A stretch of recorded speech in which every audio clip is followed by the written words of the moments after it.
where we are going to give a position, or rather our reaction, following the Supreme Court judgment. So with me, Joanna Mamombe, the Secretary for Police. My name is Tendai Biti, the Youth Chairperson of the MDC Alliance. And we also have Comrade the Secretary General for the MDC Alliance. So with us, we have the Vice President of the party MDC Alliance. Is going to take us through our reactions following the Supreme Court judgment that has just been handed over today. Honorable Vice President, Honorable Tendai Biti, over to you. Well, good afternoon, compatriots and members of the Fourth Estate.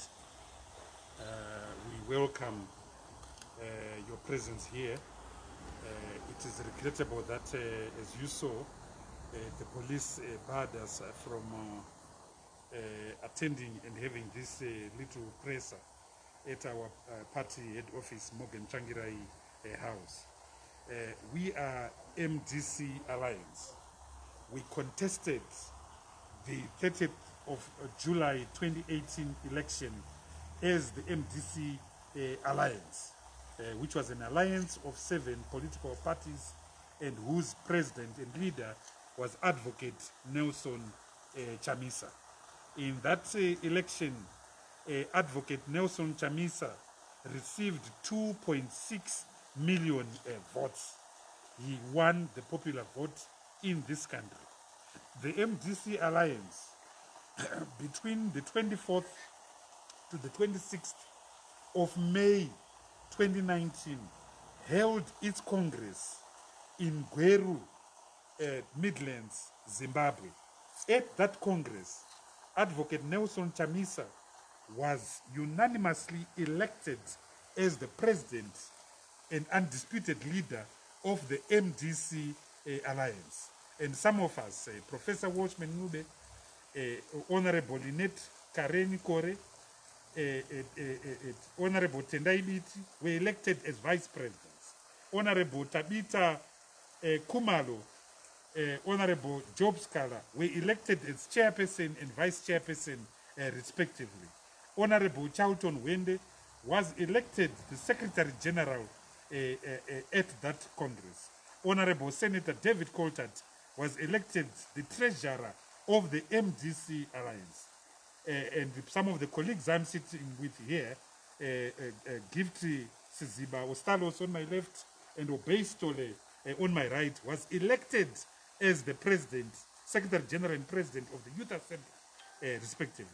So we are a universitas, we are a body corporate that finds its existence arise out of the alliance of 7 political parties. The MDC Alliance was not party to the legal proceedings whose judgment was handed down today. We were not part of that. We had nothing to do with it. And therefore, we are going to have our Congress in 24 in terms of our own constitution. We have members of parliament that are sitting in parliament. Those members of parliament were elected. We have mayors, we have councillors who were elected on the ticket of the MDC.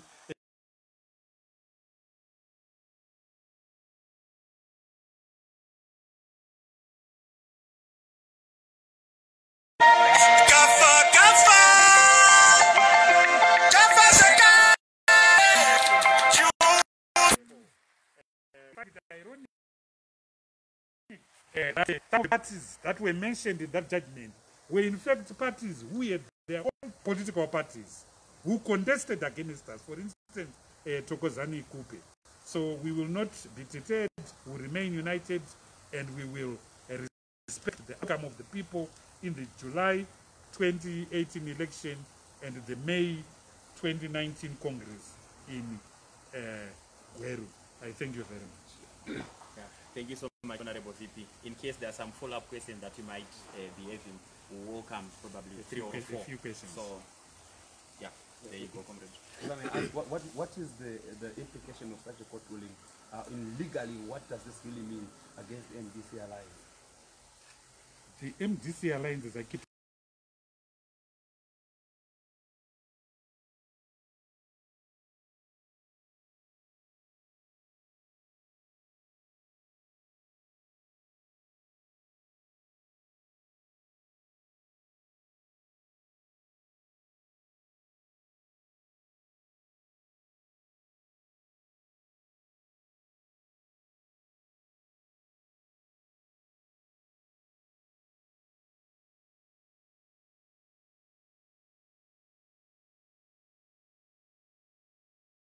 contested the 2018 election, as everyone knows, under the ticket of the MDC alliance. It is the one that owns members of parliament. It is the one that owns councillors and mayors. So this judgment cannot affect a party that was never cited in the proceedings. The MDC alliance was never cited in the proceedings. We were not there.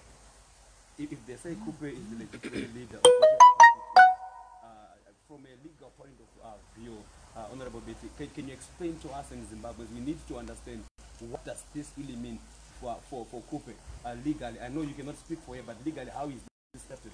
She's the president of the MDCT that participated in the 2018 election. She has 2 members of parliament participating in a bogus political process called Poland. So she can't be imposed as leader of any other entity, certainly not the MDC alliance. She was not in May of 2019. Right now, the MDC, is it MDC alliance or is MDC? What is the... We are MDC alliance, led by advocate Nelson Chamisa. He was elected unopposed at our Congress in May of 2019. The next time we're going to have a Congress, it will be in or around May of 2024. Okay, so what message can you give to your supporters who might not understand this? We are aware of state attempts to disturb our movement. Our movement elected its leadership in May of 2019. So we stand with Advocate Nelson Chamisa as our undisputed leader. We remain solid. We are aware of ZANU-PF. We are aware of authoritarianism and authoritarian consolidation. This is nothing new. The struggle continues. A luta continua. Okay, I think we'll take last 2 questions. Comrade Ino, I think it's only 1 hand up now, so you'll be the last person to ask a question. Okay, I will just give my 2 questions. You have been barred from entry into your head offices. What is your way forward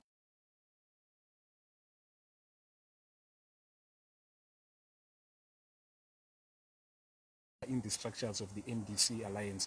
We have seen them. Actually, they are the ones who have been giving ultimatums and nullifying everything else. What are you going to do with those members? That is my question. Well, look, you know, the overzealous reaction of the police this afternoon can't have anything to do with any court judgment. The police and the state cannot arbitrate in differences between members of universities, of a voluntary club. The MDC Alliance is a voluntary association that met in Gweru in May of 2020 and elected the leaders that it elected. It is led by Advocate Nelson Chamisa. That is our leader.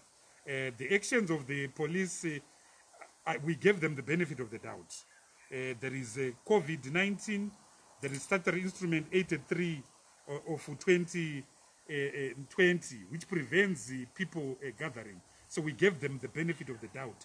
If their actions are anything and any attempt to give legitimacy to someone who is not the leader of our party, who is not Nelson Chamisa, then we have to protect ourselves as MDC Alliance. We have to go to court. We have to exercise our right to demonstration codified in Section 59 of the Constitution peacefully and within the 4 corners of the rule of law.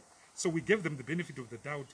Maybe their actions were motivated by SI 83 of 2020.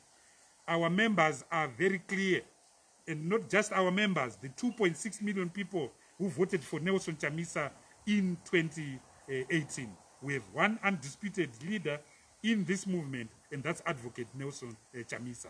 Those who don't agree with it, they are free to exercise their freedom of association and do their own thing, including their own congresses, as mentioned by that Supreme Court judgment, which has nothing to do at all with the MDC Alliance. Okay. Sorry. Vice President Biti. Last question. This is the last question. What's your reaction to Mr. Komichi's approach to this issue? I have no comment on Mr. Komichi. I didn't hear what he said, but a true member of the MDC understands that he has one commander, and that commander is Nelson Chamisa. Okay, thank you so much, fellow comrades, for sparing your time to come and listen to our reactions following the Supreme Court judgment. we'll remain in touch.